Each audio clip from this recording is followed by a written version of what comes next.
I've been going through some of your comments on our podcast episodes, and we have a brilliant idea. We're going to be filming an exclusive podcast episode, but we're basically going to open up the conversation around some of the comments that you've left, some of the questions that you've left, and some of the remarks that you've left on all the podcast episodes. I can't wait because I think we're going to have a great discussion. And maybe a little bonus, we're going to give you more information around the Sales and Entrepreneurship Summit taking place on the 29th of March, 2025. I can't wait. Let's go. I don't think people should rely on support when they start anything. Support does not have a transaction of value, right? Vision has to be the important part of it, right? I think we have a full understanding of what we are doing, the niche we are serving, and the conversations that we want to have. Because you're given a vision, the Lord already has people that are waiting to receive what He's graced you with. That's good. And in most cases, those people are not a family. Even Jesus was the prophet that was not respected in his own town. Yes. Because people kept saying, isn't that the carpenter's son? Do you get what I'm saying? It's what you spoke about people divorcing the version of you that they already know. That is a real thing.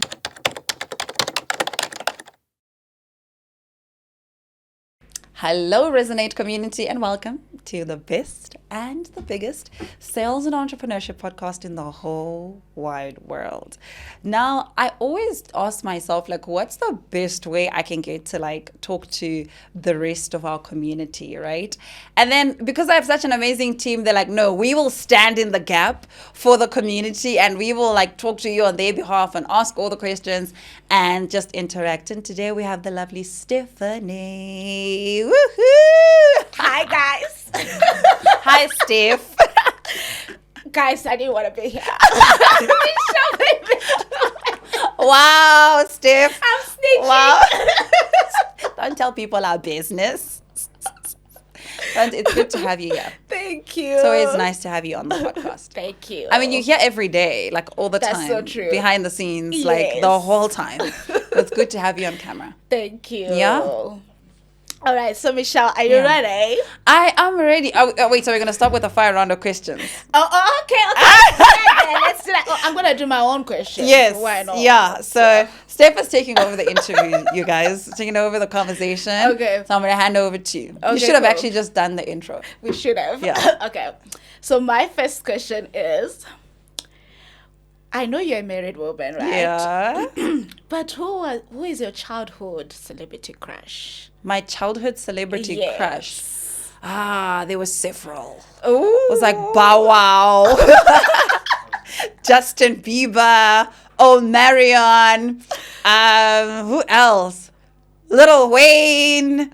Yeah, There's different kinds of. I know. Okay, They just okay. made great music and I really liked them. So there were several. I didn't have one that I'm just like, oh my God.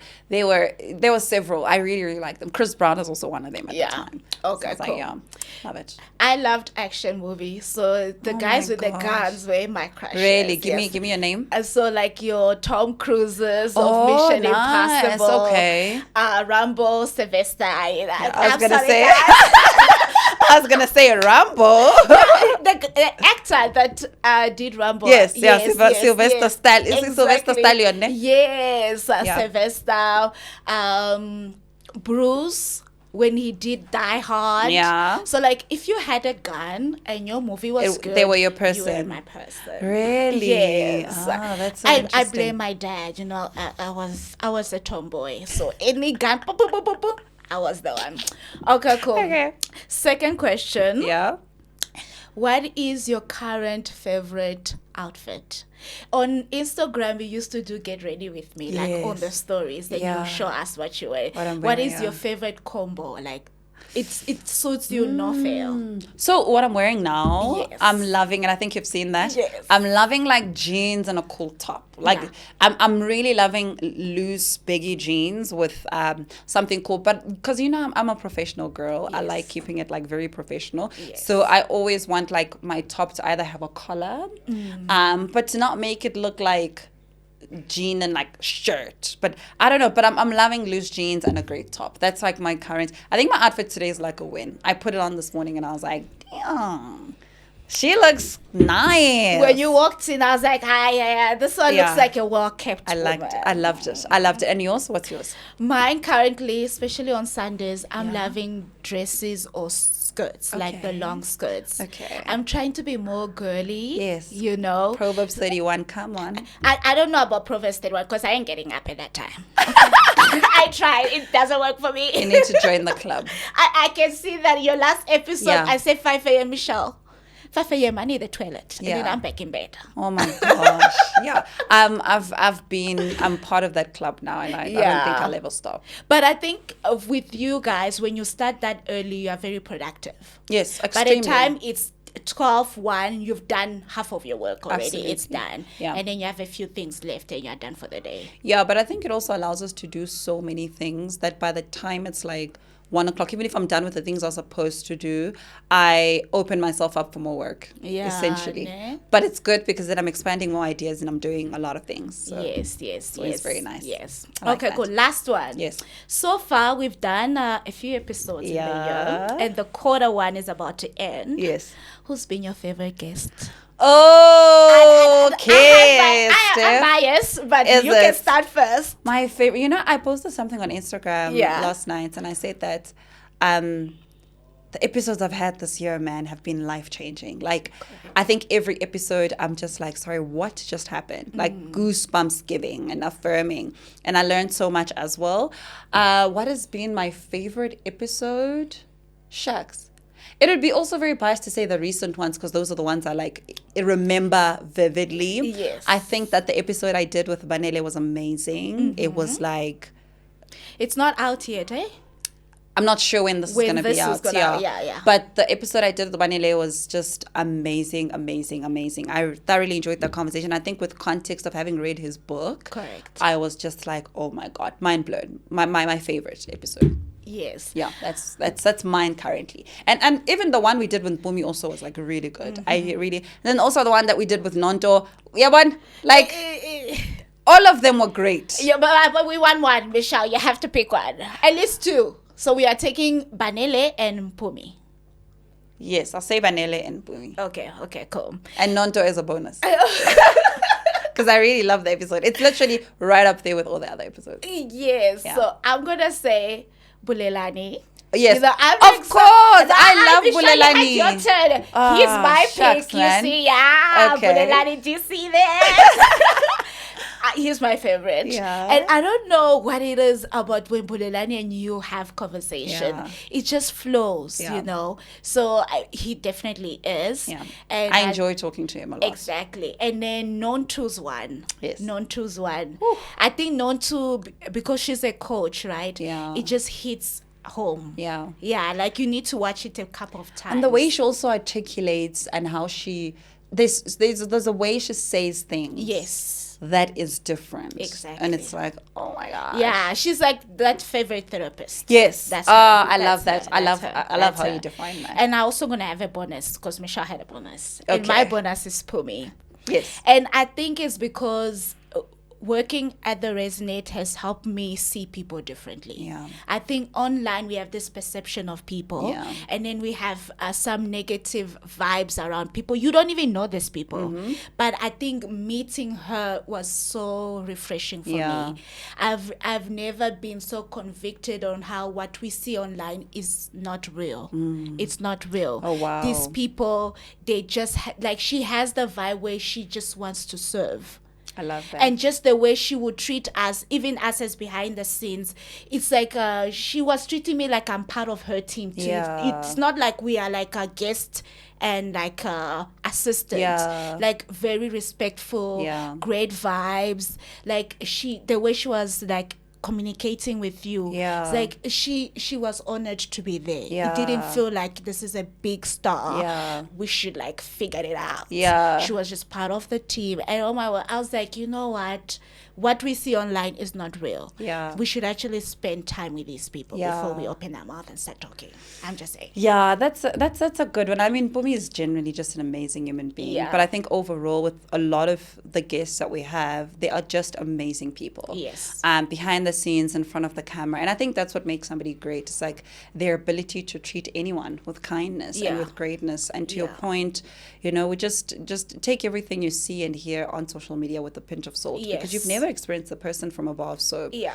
and I mean, I always say this to you, and we always have this conversation. Like you just never know. There's like the story behind the scenes or the motives of why people say certain things. Yeah. So only when you experience somebody are you allowed to have, or even maybe give yourself that permission to experience them first before you like you take have what you've read on a tweet or what somebody else has said and. So I'm glad that was like such a learning for you. Yeah, it That's was. really good. Yeah. And you are associated with nice people, so why not? Yeah. No, my people are top tier, man. My people are amazing. I think the people that we invite to this podcast, we've never had a bad experience. No. The people we invite to this podcast are, no matter how big and like hoo-ha they are, they just come and they treat us with so much love, with so much kindness. Yes. And they just give and serve our community, and I'm always grateful for that.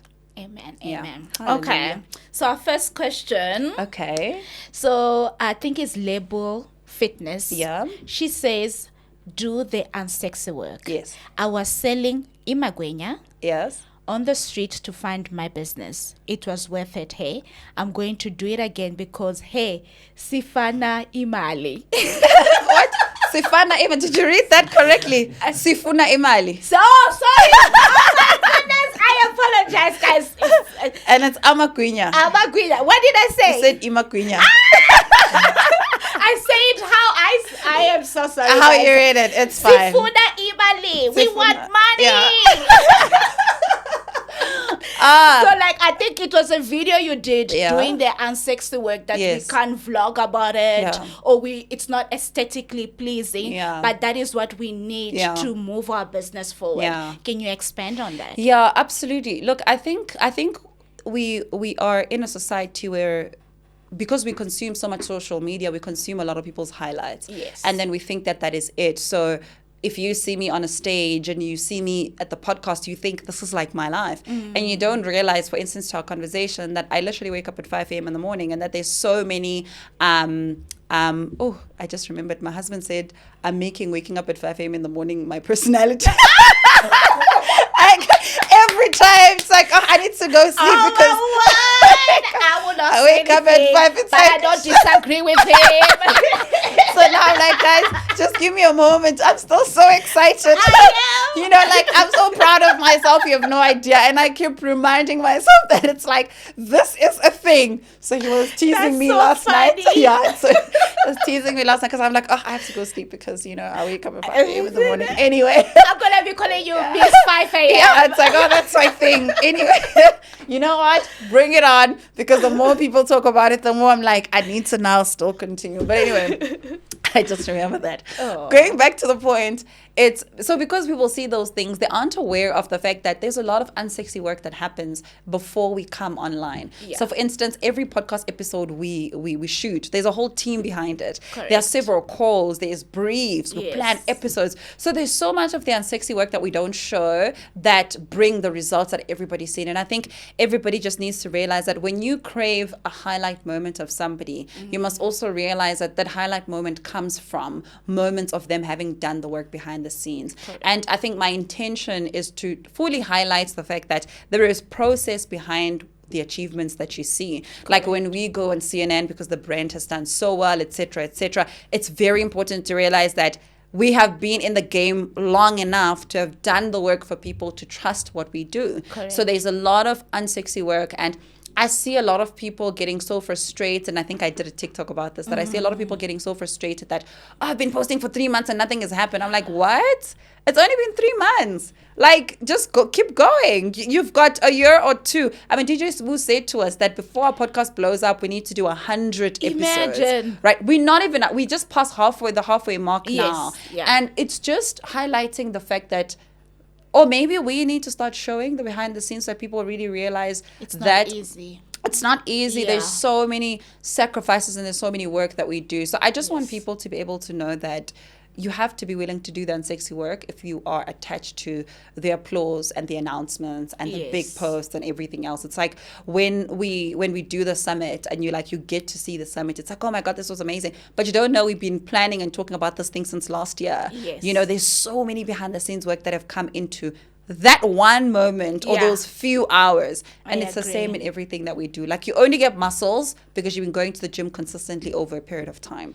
I agree. Right? So, and I think as the team behind the scenes, we see the unsexy work, the unanswered emails, the phone calls that don't go through, or the last minute cancellation, and we have to figure it out. So, like, we have to remember that every time we go through this thing, that we are serving a community. We just have to keep pushing.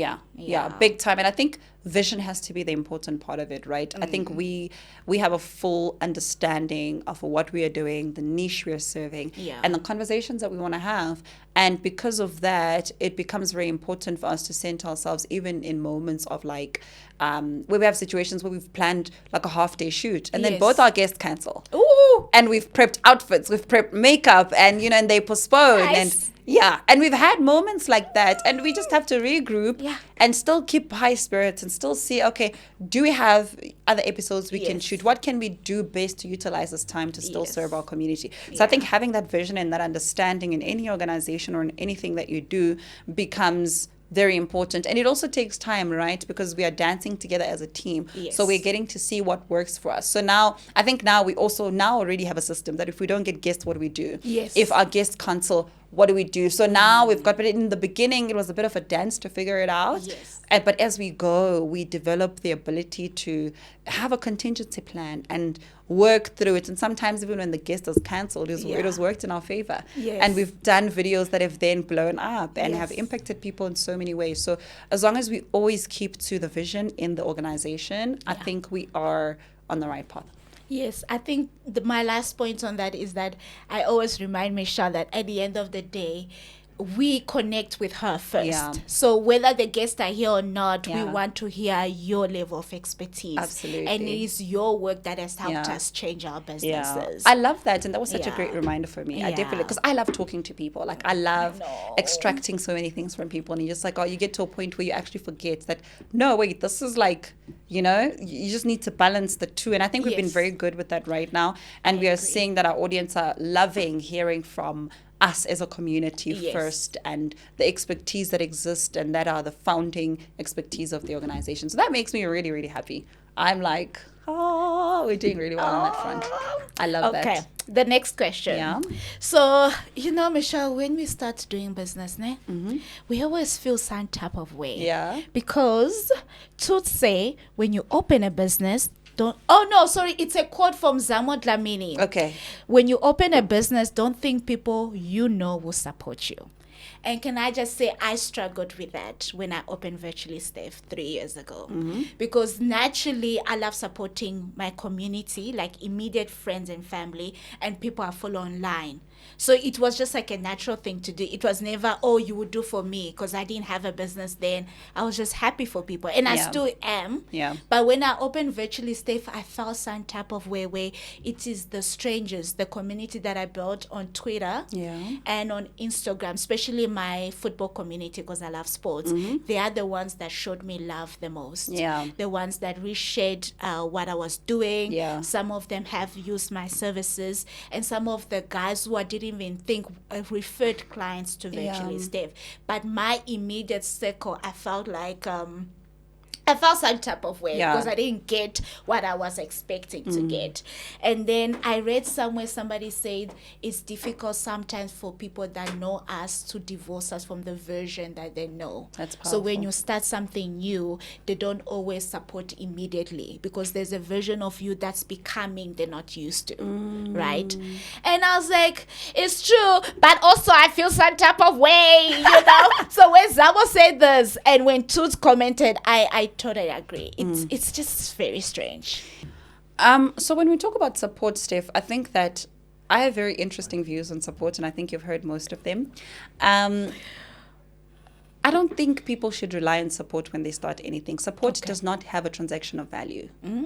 Right? Support is very one-sided. So you're saying you've started something and you want us to like buy it even if we don't need it. Okay. Right? Do you get what I'm saying? There's no transaction of value. Therefore, number one, it's not sustainable. Okay. Number two, it could easily give a level of entitlement from either you or the person who's supporting you. Because now if I'm supporting you, I'm thinking, but why are you not giving me a discount? Because I'm doing you a favor. Right? So then I'm going to give you trouble. Right? Or you then must also think, no, but why aren't you supporting me? Because you're close to me. So I don't think support is a thing anybody should ever be fixated on. I think people should be fixated on finding the right customers. Yeah. Because every time there's support and there's no transaction of value, what then happens is that there is an entitlement either on both sides or on one side, and that entitlement disables the transaction to happen anyway. Right? So I don't focus on support at all. I mean, I started my YouTube channel, I started my journey. And I bump into people that would say to me like, why are you online? Like, you like things, ne? Why are you online? Like, they were not liking, they were not subscribing, they were not, because it wasn't stuff for them. Yeah. Like, my one friend is so funny. She even says this. She's like, oh my God, guys, I don't consume Michelle's content. And I love her so much. But because she's not a business person. Yeah. Do you get what I'm saying? She's in corporate. She's in a separate field. Like, she deals with textiles and like freaking other stuff that she's not in my industry. So I'm not going to be like, but friend, why are you not?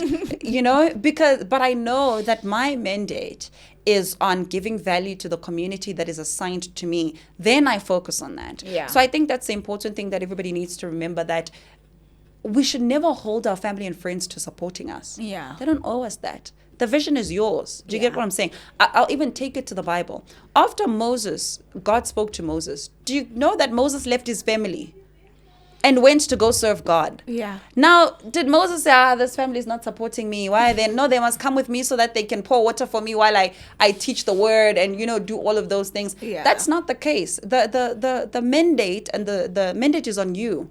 So, and support now looks in different ways. Support is not transacting, right? Correct. So for instance, I'm a married person and my husband supports everything that I do.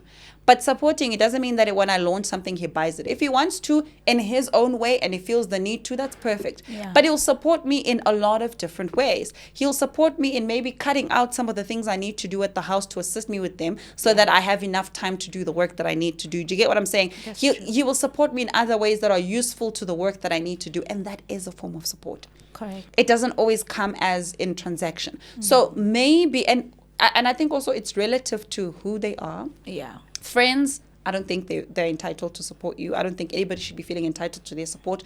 Maybe a husband, then it's a different conversation, because then that is something that you are doing life with. Okay. Parents, extended members, you're stressing a lot of people. And I'm saying focus on your vision. And I always say that because you're given a vision, the Lord already has people that are waiting to receive what he's graced you with. That's good. And in most cases, those people are not a family. Even Jesus was the prophet that was not respected in his own town. Ish. Because people kept saying, isn't that the carpenter's son?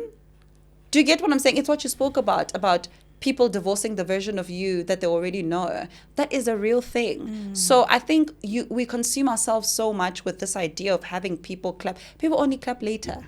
Yeah.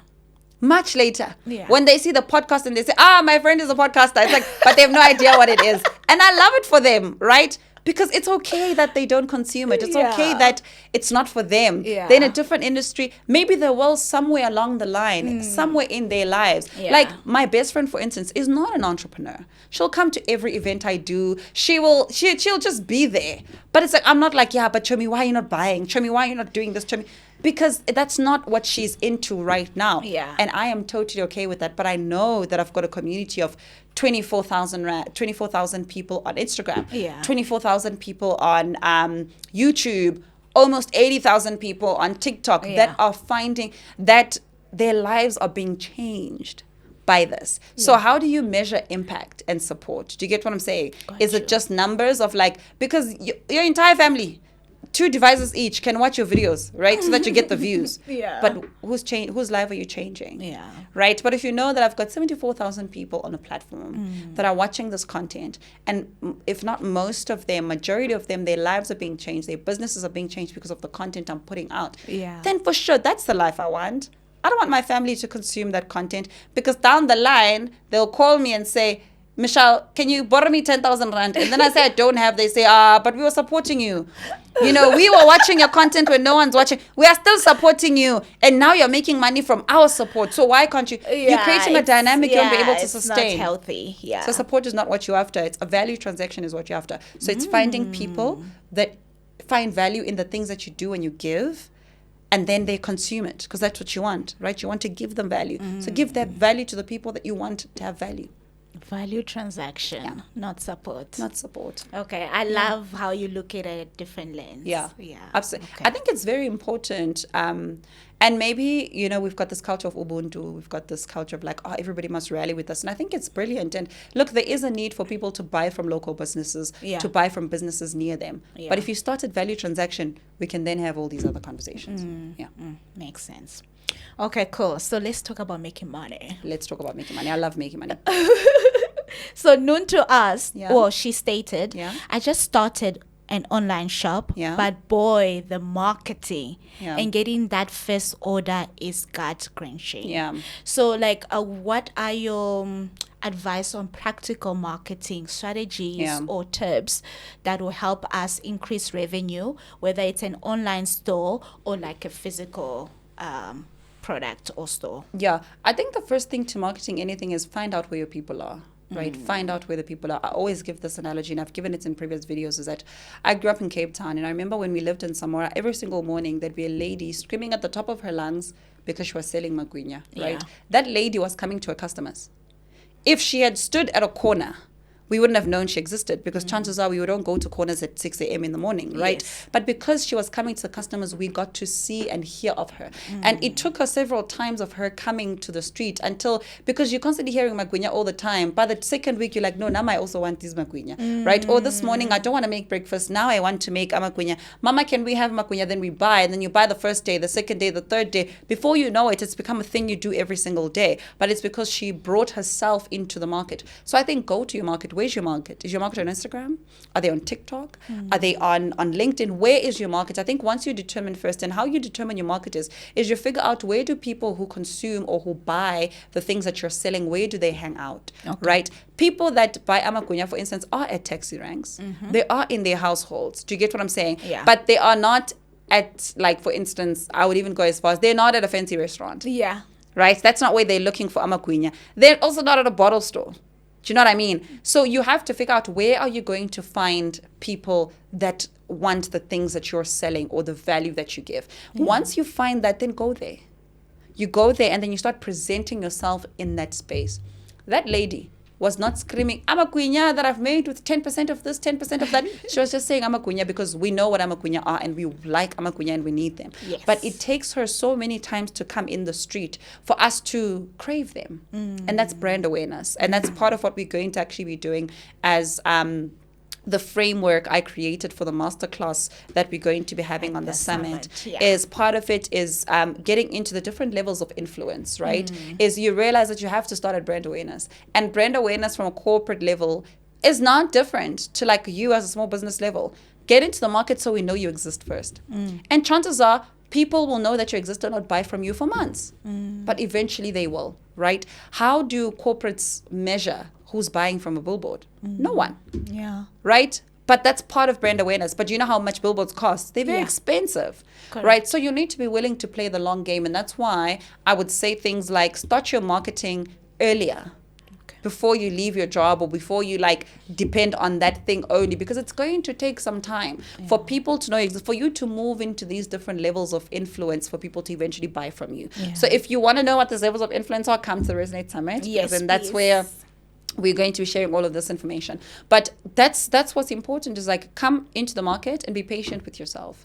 Right? And diversify your markets, and especially in a way that now content is what we're using to market, create different forms of content. So market with a video, market with a picture, market with, let's say, like a carousel, market with a standstill, market with different things and see which one catches. Test out the market, study the market, upskill yourself in the businesses that are doing well in my industry. How are they marketing? And how can I replicate that with the budget that I have? Do you have money for paid ads? Go for it. If you don't have money for paid ads, that's still fine. You can still do organic reach and organic marketing, but you still need to diversify. So I think people just think like taking a picture and posting is what's going to get you the client. It's not. It's not going to get you the client. What's going to get you the client is being able to speak to the different clients in different ways and entice them and moves them through these levels of influence that I'm talking about to essentially making the transaction with you. I love that. And I think on my side, what I learned from other coaches is that also take a look at what other industries are doing. Beautiful. Implement it for your industry. Because sometimes, like as a VA, the format is the same and it gets boring. But when you get influence from like coaches, the fashion space, you're like, okay, they do this like this. You implement it on your side and your stuff start performing better. Yeah. It's also very innovative in that way, right? Because how you will learn something from fashion that you will then translate into your industry, but with a bit of a twist, so it will look different. Excuse me, and it will make you stand out more than everybody else. So that becomes very important. I love that advice. That's actually brilliant advice. Thank you. Okay, cool. So now I think this is going to talk about customer journey. Okay, cool. Because Elegant asked, also it's Annalicia. She said, I started this business in December. It is painful to see people wanting to buy, then they change their minds. I even stopped posting because it's just draining. So I think you have spoken about it, that there's like a process that takes for somebody to buy. And I think she's talking about when before they purchase, they then change their mind. So like, what can we do to keep that customer after the purchase? I think maybe I want to dial it back and say that the fact that people are inquiring is a good sign. Okay. That's always a sign to keep going. Okay. The fact that people are coming close to buying means something right is happening. There's a need for the product. So I don't think Annalicia is the name. I don't think Annalicia should stop posting. I think that she should continue, because that on its own is telling her that there's a demand for what she's serving, right? What we then need to do is which is the question is, how do we then curate a customer journey that allows people to buy? So why are people not buying? We need to do that study, right? When they come close to buying, what is their feedback? Are they saying it's too expensive? Are they saying maybe it didn't meet my expectation? Are they saying that, well, I'll get back to you, and then they don't say anything? Are we even getting feedback, or are we just letting customers go? Are we following up, or are we just letting people go and then we're shocked why they didn't buy? So the customer journey, I think you have to be a student even in your own business as well, to see what's working and what doesn't, and to also speak to the customer and figure out maybe you could make this better, but no customer is brave enough to tell you, or you're not even asking the feedback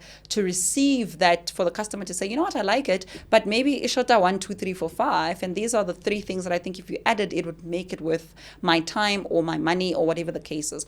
So I think you need to invest in finding out and listening to your customer a lot more in a way that makes it easier for people to buy from you. People will buy from anybody that's constructive. I remember when I was a wedding planner and I used to do events, inquiries would come in. But the conversion would be hectic because, the conversion would be like you did 20 invoices, you've had several meetings, and you convert one. It's like, no, there's a problem there. That conversion should not be as it is. You need to have a better conversion rate. And when you don't have a better conversion rate, I always say, like, for me, the average was like, I'd like to convert at least 4 out of 10 meetings, right? Because then for me, that was like, okay, that's a good conversion rate for me, right? So it was like a 4:10. So if I didn't meet that conversion, the thing would be like, what is wrong? So what would I do? Pick up the phone and call the client and say, hi, I haven't heard from you. Is there anything that we're missing? What could be? And when you talk to people, and even the words that you're saying, you say, I'm so excited about your wedding. And I'm curious to know, is there anything that is holding you back from making the decision? Is there any way I can further assist you? Somebody would be like, Michelle, I loved everything that you did, but we spoke to another supplier and they gave us a cheaper rate. Or we spoke to another supplier and they charge the same, but they're giving us more things. So now you're knowing, okay, what's actually, what's taking the business away from me? Then you can then help yourself. So you realize, okay, so maybe this is an industry standard. Maybe people are charging the same but giving more, so I need to integrate that into my business so that I don't lose the business. Correct. Or you follow up and somebody says, oh my God, so sorry, I've been so busy. I'm just waiting for my husband to give me feedback and I haven't said anything. And now you want to try to make life easy for them.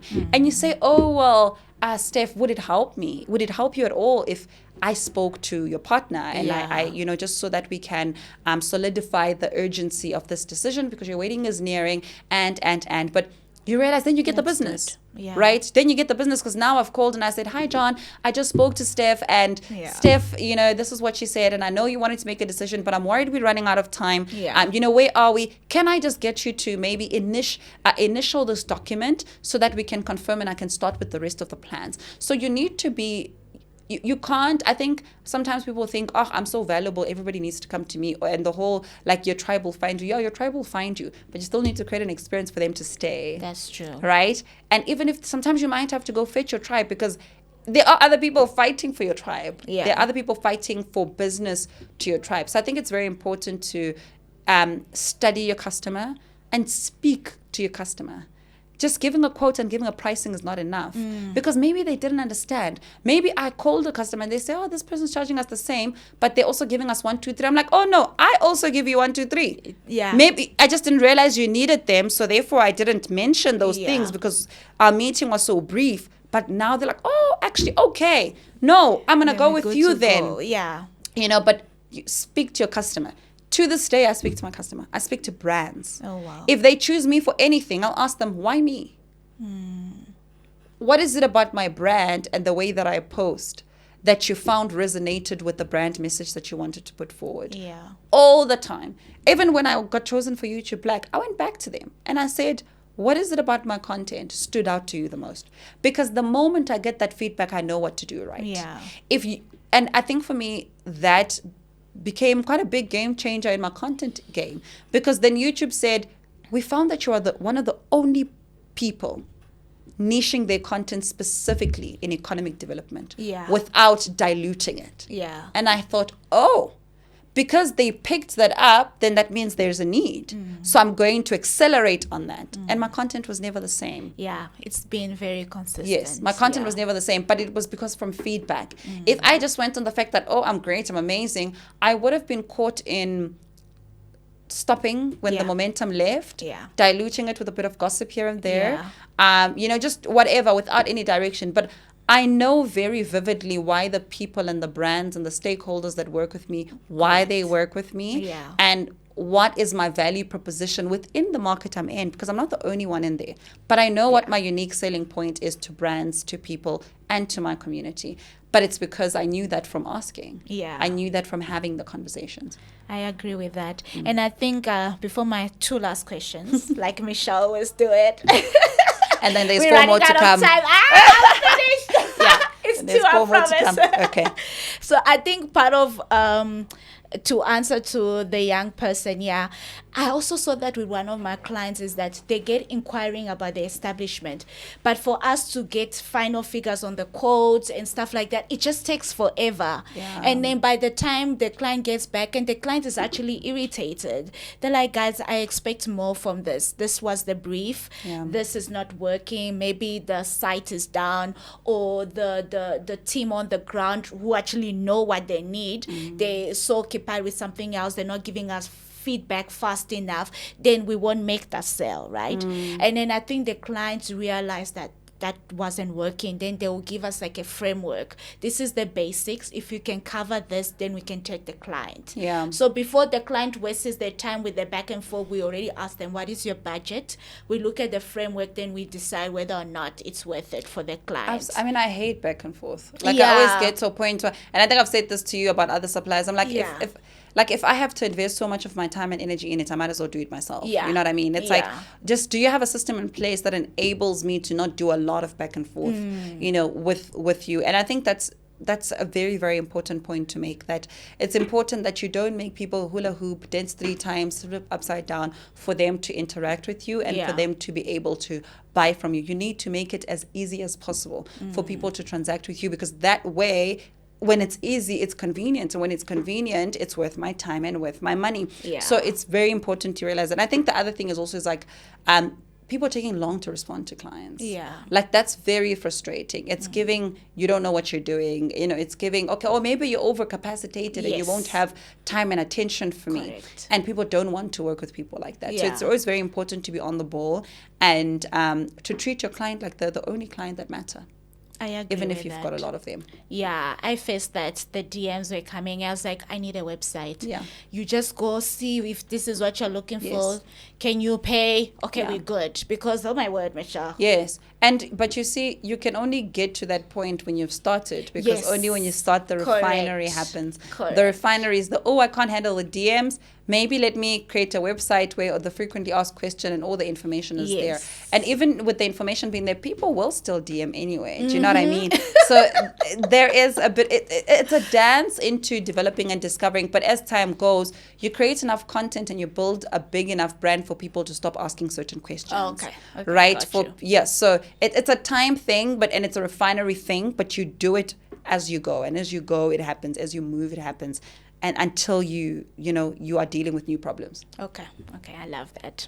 Okay, one of our favorite guests here, his name is Mash, who's also a speaker at the summit. Yes. He was like, the conversation between containment and complacency. Complacency. Thank you. I apologize, guys. It's okay. The team is laughing at me. What is wrong with these people? So, like, those two, the faces of those two is like, I feel like sometimes I can't tell the difference. So how do we tell the difference? Like right now we are content or we are being lazy. And being complacency. Yeah. I mean, we had that conversation with Mpumi. Yes, right? It was such a powerful conversation. Yeah. And I think it had been something that I'd been pondering about at the moment in terms of what does it actually mean. But I think I'm growing to learn that complacency and what's the other word? It's, Contentment. Contentment and complacency. Yeah. I think complacency has no movement. Okay. And contentment is continuing to move, but with the feeling of peace. Oh. So complacence is like, I don't need to. Complacence is like, I'm making good money. I don't need to wake up at 5, right? Complacence is like, I'm making enough money. I don't need to, I'm fine. And you're just complacent. You're like, I don't even need to create more content. Like I've got like X thousand followers. I don't need to make more content. Yeah. That's complacency. Contentment is, I'm happy with the 74,000. Okay. And I'm glad I have them and I still want to serve them. So I still want to create content for them. I still want to impart some knowledge in their lives. I still want to be a better person for that community. Wow. And it will grow, but I want to serve them. And then complacence is like, no, they're enough and I've got so much content and that's just that. So I think it's an action thing.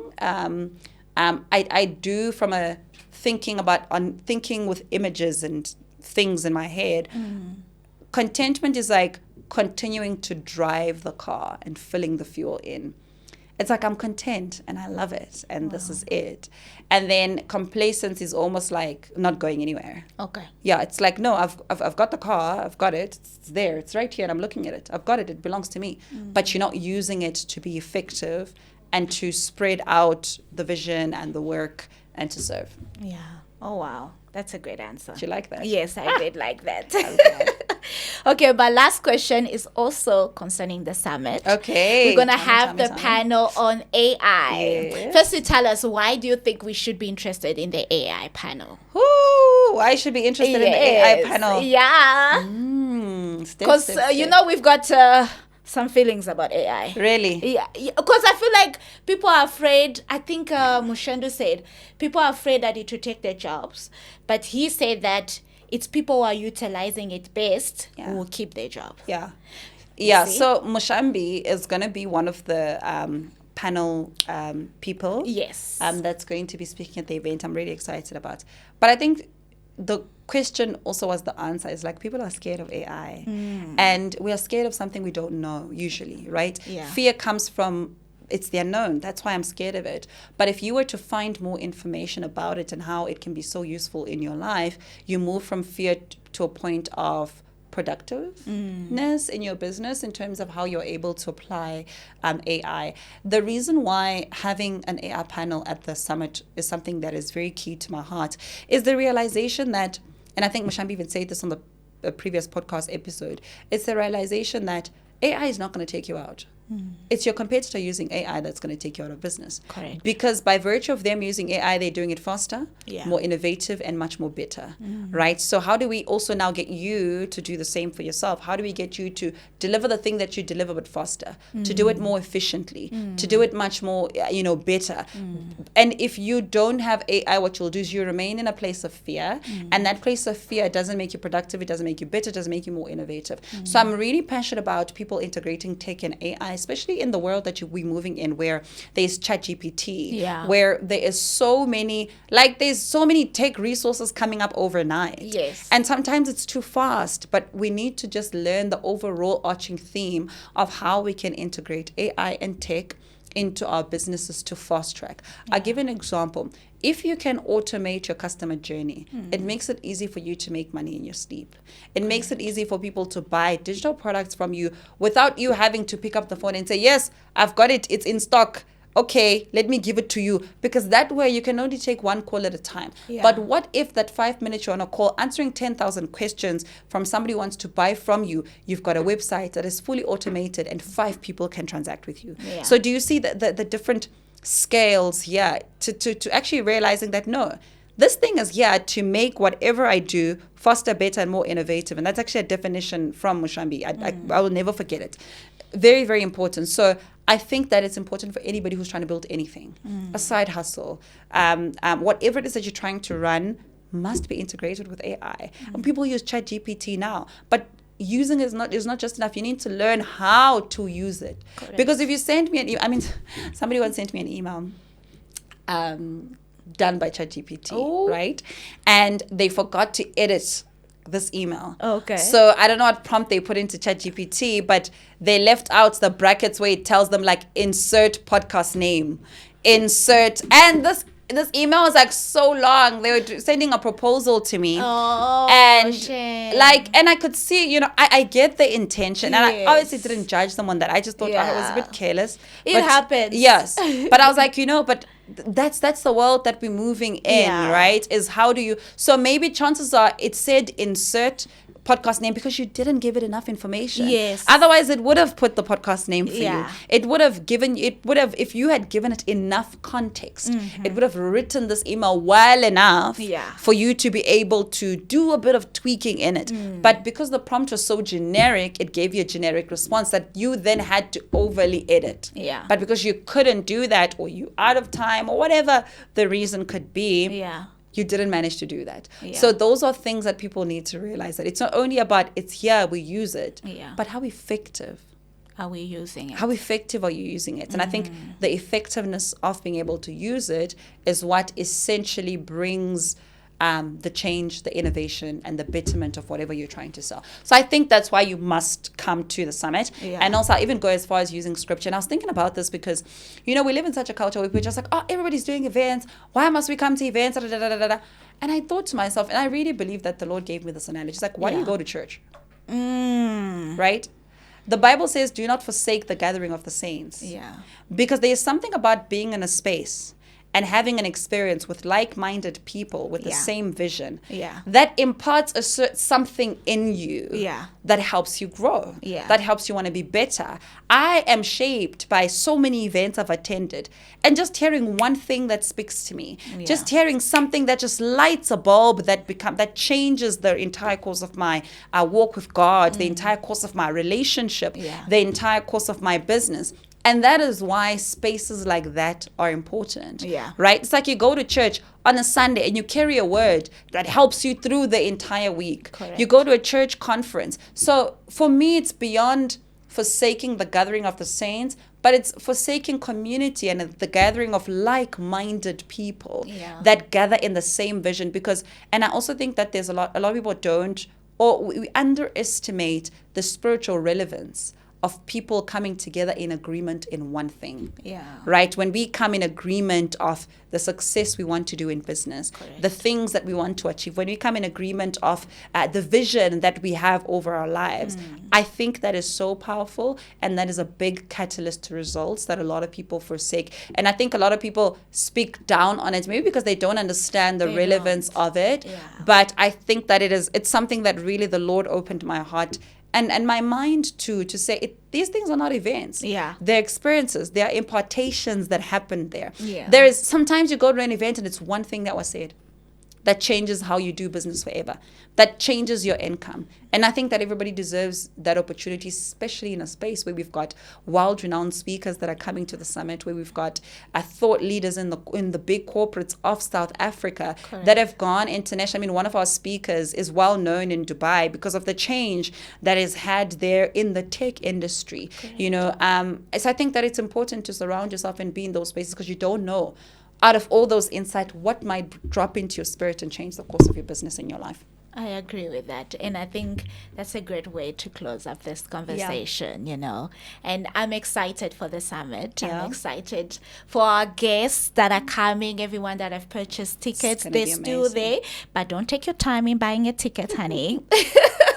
I'm excited for the stores. Maybe we can discuss the stores that are coming. Yes. I think we've got a few names for you. So far, I think by the time that we're shooting this, we've got 3 confirmed stores. So maybe just to also get into the brief of like the stores, is we want to create an experience more than anything for our community to be able to transact within one another. Correct. And to be able to share value with one another. And we put out an opportunity to say you can come showcase your product, your business, whatever it is, to a broader community who is interested in a similar vision. Correct. And I think for the sake of today, we're just going to mention 3 and then we'll roll out some of them as we go. Yeah. So the first one is Kalia Hair Care. I've actually experienced Kalia Hair Care. They were a client of mine. Oh, wow. I think last year, which is amazing. They've got beautiful, beautiful, beautiful hair care products. Oh, wow. Absolutely amazing. So I love them. They're going to be at the summit. They're going to have a stall. So I'm really looking forward to our community transacting with them and also interacting with them. Yes. And then the Visionary Glen as well. So they're a business consulting agency.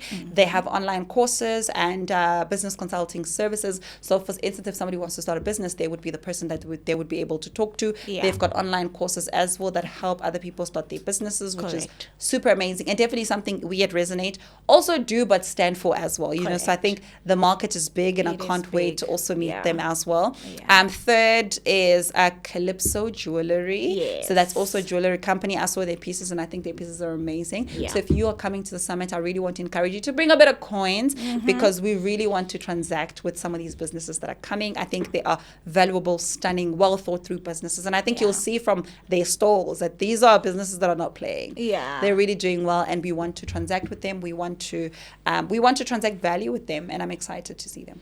I love it, and I'm also excited. We have a few weeks left. Oh my goodness! It's gonna be exciting. Pressure's getting worse. It's gonna be exciting. I can't wait. From the time that we're recording this, I can't wait for the experience. I can't wait for the nuggets. I just can't wait for the day. It feels like it's gonna be my wedding day. No, that's how important the summit is. Yes, it's like, wow. Like, I keep dreaming about it. I keep thinking about it very much. And I just know something special is going to happen that day. And the venue, the Pere venue, it's beautiful. It's giving absolutely luxury. Beautiful. I love them so much. They're also a sponsor of ours. Yes. Together with Ilosi Events. Yes. So that's so awesome. So Ilosi Events is going to be our management team, which is basically running on the day. So that's going to be amazing. I absolutely cannot wait. They specialize in events management, and they're going to be looking after us for the day. So they're going to be amazing. Okay. Well, I am done with my question. Michelle, you can close us off. Okay, awesome. How was that? Did you enjoy that? It was nice. Yeah, I like the push. Thank you. Okay. Yeah, it's awesome. It's always nice. I like getting my team. I like getting my team on camera every now and then. I think it's really, really cool to also just hear some of the insights that you're picking up from the podcast. Yes. And, because I think the work that we're doing matters, but I think for me it matters even more when it's able to transform the lives of the people around me. Yes. And I value that so much. So thank you for taking the call. Thank you. Keep the comments coming, guys. Yeah, I think this would be nice. We really want to, discuss the comments a bit more and answer some questions from the comments as we go, part of the podcast episode, which is amazing. But Resonate community, thank you so much. This was a very chilled and laid back podcast episode. It's always very interesting when I try something new, when I do something that is not in the regular, but I really enjoyed this, and I hope that you did. And if this is something that you would like us to continue doing over time in terms of answering more questions and just having laid back and great discussions around the episode and just around the content overall, the sales and business industry, let us know in the comment section, and then leave your questions here, because maybe next time we'll actually start taking questions from this podcast episode. But thank you so much for tuning in, and we'll see you guys in our next podcast episode. Goodbye. Bye.